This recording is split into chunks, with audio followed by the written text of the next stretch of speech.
C'est une théorie qui est relativement connue en psychologie et que je souhaite vous présenter et vous analyser aujourd'hui. Présentation.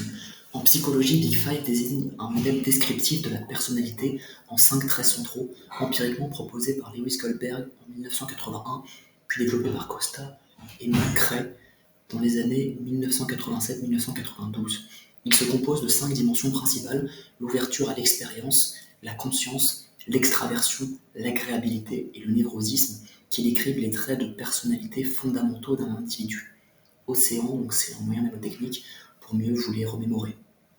Alors ce modèle, en fait, il est vraiment très solidement appuyé scientifiquement. Il a été établi, sa véracité, sa fiabilité ont été établies à travers de nombreuses études. C'est un modèle qui est censé pouvoir cerner, en tout cas, analyser la personnalité des gens qui vous entourent. Plus précisément, vous pouvez voir qu'en fait, le Big Five comporte 5 facettes. Donc vous avez l'extraversion, et en fait, chacune de ces facettes rassemble, concentre des traits de personnalité. Donc par exemple, facette du Big Five, vous avez l'extraversion. L'extraversion, elle se manifeste comment? Concrètement, par la chaleur. Donc les extravertis sont qualifiés de chaleureux.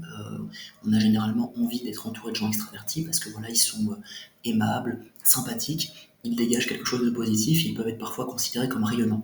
Le comportement grégaire, donc ils aiment être entourés par les autres. Les extravertis ont du mal à rester seuls, ils adorent être entourés par les autres, ils ont beaucoup de mal avec la solitude. L'affirmation de soi, donc en fait l'assertivité aussi, c'est la capacité à s'affirmer, à affirmer ses idées sans écraser les autres ni sans les manipuler. Donc voilà, c'est simplement le fait de s'affirmer en respectant les autres. C'est une compétence d'ailleurs qui est très mal distribuée dans la population, qui est d'ailleurs essentiel dans la réussite professionnelle. Le fait de pouvoir demander une augmentation sans pour autant se montrer agressif ou menaçant et sans manipuler ou alors nuire aux autres. L'activité, donc les extravertis sont généralement plus actifs que les introvertis, et la recherche de sensations. Les extravertis ont une tendance à l'ennui, une certaine propension à l'ennui et un besoin de stimulation et de sensations fortes. Donc ils peuvent rechercher des activités, on va dire, périlleuses, qui peuvent les faire se sentir vivants. Donc par exemple, ça peut être des parcs d'attractions, ça peut être regarder des films d'horreur, ça peut être des sports extrêmes. Ensuite, le dernier trait qui caractérise l'extraversion, c'est les émotions positives. Les extravertis, en fait, ont tendance à ressentir plus fortement les émotions positives que la moyenne. Donc, c'est-à-dire qu'ils ont tendance à plus fortement sentir la joie, voilà, l'allégresse. Les sentiments positifs sont omniprésents chez les extravertis et ils ont tendance à se laisser submerger par eux. Et donc, c'est des gens qui sont souvent qualifiés de plus souriants que la moyenne.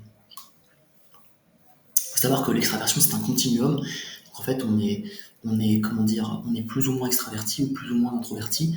Et il faut savoir qu'en fait, la majorité de la population se situe entre les deux et qu'il n'y a qu'une minorité de la population qui se situe aux extrémités du continuum, donc qui sont soit très introvertis, soit très extravertis.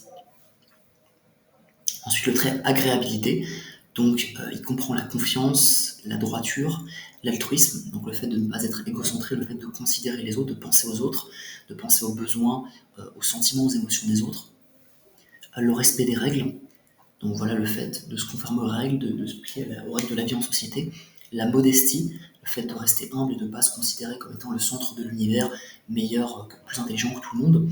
Et la sensibilité, donc voilà, le fait d'être plus sensible soit à la souffrance d'autrui, donc faire plus preuve d'empathie, ou le fait d'être simplement hypersensible.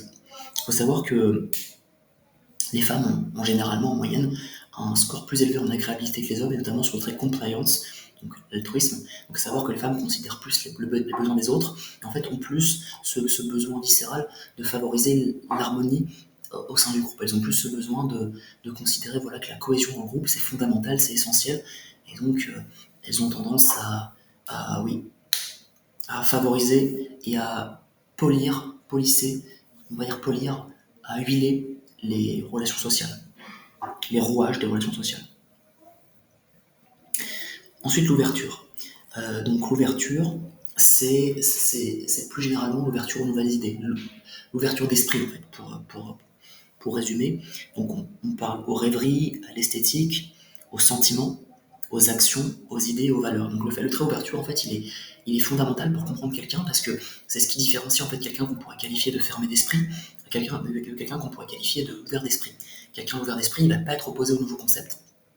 nouvelles idées. Il va pas être. On parle de misonisme pour définir l'antiprogressisme.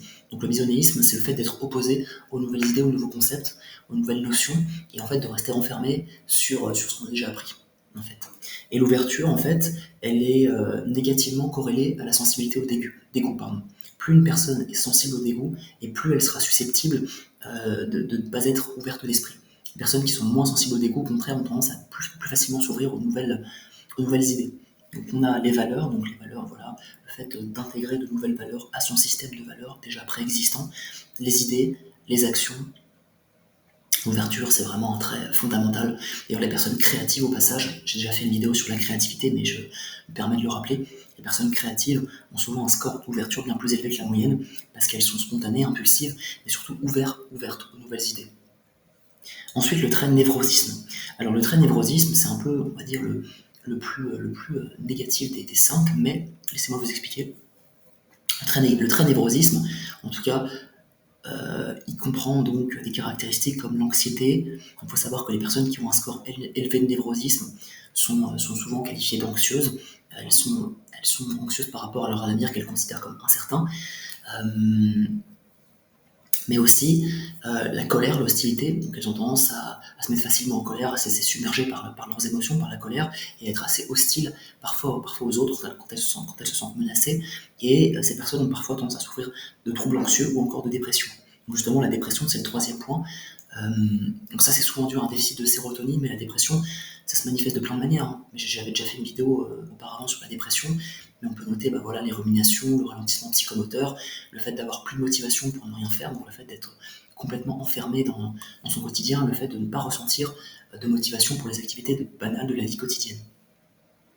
La timidité sociale, donc ça on peut le relier aux troubles de la personnalité évitante, la phobie sociale, donc le fait d'avoir énormément de difficultés à aller vers les autres, à communiquer avec les autres, à interagir, socialiser avec ses semblables. L'impulsivité, donc le fait d'avoir des difficultés à planifier les conséquences de ses actes, le fait d'agir spontanément, comme guidé par des forces supérieures, sans pour autant penser aux répercussions de nos actes. Donc ça peut vous faire tomber dans de nombreux écueils, et c'est inversement corrélé à l'intelligence, parce que ça a tendance à être plutôt irrationnel. Ensuite, la vulnérabilité, donc le fait d'être particulièrement sensible, de se sentir simplement vulnérable, le fait de se sentir pas forcément en sécurité, c'est lié au trait névrosisme. Il faut savoir qu'en moyenne, les femmes ont un score de névrosisme plus élevé que les hommes, donc ils ont tendance à être plus victimes de dépression, d'anxiété, de colère, hostilité. Voilà, le névrosisme, c'est un des traits du Big Five. Et enfin, le dernier trait du Big Five, c'est le trait conscience.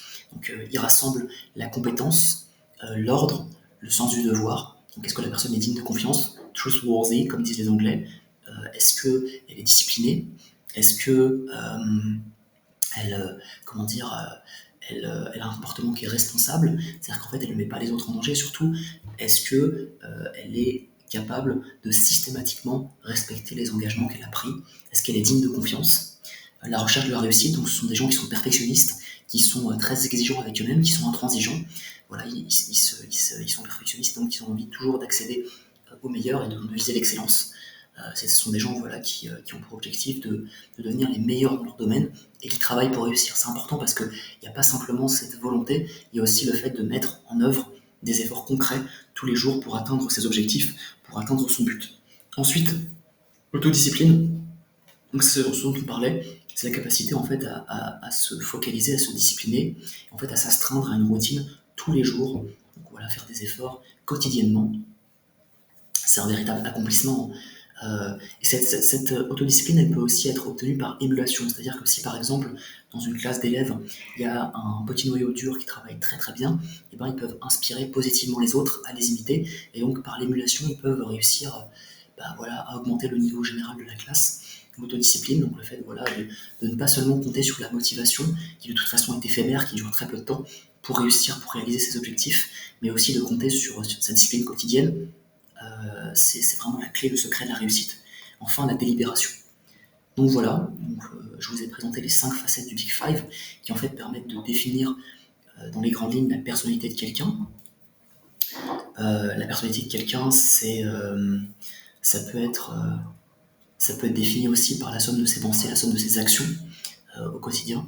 c'est ce qu'on peut qualifier de personnalité, c'est les pensées et les actions qui en découlent.